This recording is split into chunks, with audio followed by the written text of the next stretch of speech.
Bonjour à tous, je vous retrouve aujourd'hui avec la dernière vidéo de la série En route pour les Jeux et je vais vous présenter la boccia qui est le deuxième sport paralympique qui n'est pas issu d'un sport destiné aux personnes valides. Alors on va commencer par un petit historique de la boccia. Donc boccia qui veut dire boule en italien est un sport assez récent. La boccia a des origines gréco-romaines. Ça a été d'abord une activité de loisir pour les personnes souffrant de handicap. Et son apparition aux Jeux olympiques et paralympiques s'est faite en 1984. Elle est actuellement pratiquée par 75 pays dans le monde et elle est apparue en France dans les années 2000 et la première commission fédérale de boccia en France a été créée en 2007. Alors, la boccia est réservée à certaines personnes. Donc c'est un sport qui peut être individuel ou collectif et qui est réservé aux personnes ayant une infirmité motrice cérébrale. En termes de classification paralympique, cela concerne les catégories BC1 à BC4, avec des personnes qui sont en fauteuil roulant. Je vous mets ici un petit lien pour aller voir ma vidéo sur les classifications paralympiques. Dans ce sport, les joueurs les plus handicapés peuvent bien sûr bénéficier d'assistance. Alors ça peut passer simplement par la stabilisation du fauteuil, par l'ajout d'une rampe de lancement et même par la présence d'un assistant sportif.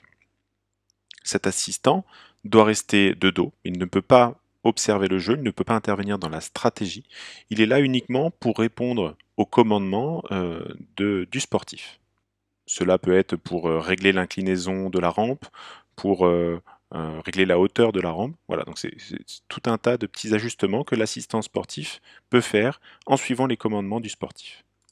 Le terrain, quant à lui, mesure 12,5 mètres de long sur 6 mètres de large, et chaque joueur dispose de 6 balles au début de chaque partie.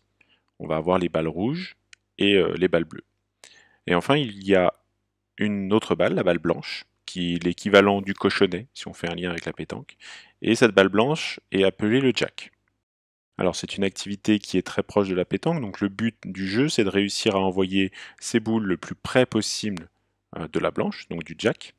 Et bien sûr c'est l'équipe la moins proche du jack qui joue.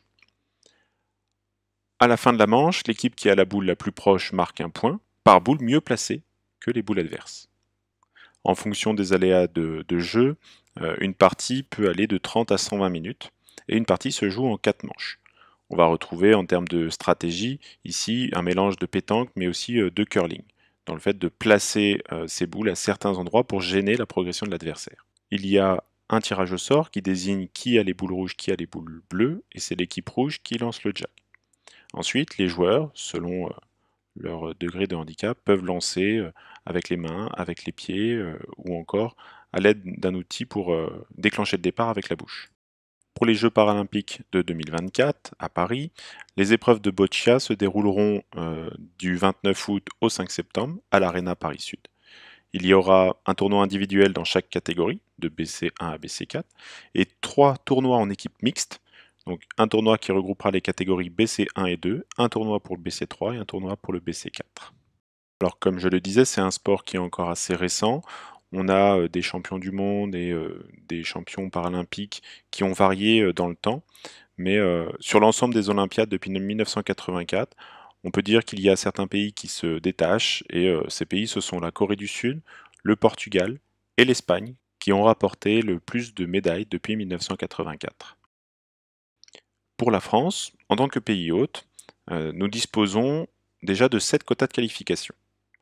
Après, chaque pays peut engager 2 athlètes maximum par catégorie, et un total sur l'ensemble de l'Olympiade de 10 athlètes maximum. Donc nous en France nous en aurons 7 et nous pourrons peut-être en obtenir 10 au maximum. Alors c'est un sport qui est mixte, mais on a quand même quelques résultats, notamment chez les femmes. Nous avons Sonia Ekel qui est actuellement championne d'Europe en catégorie BC3.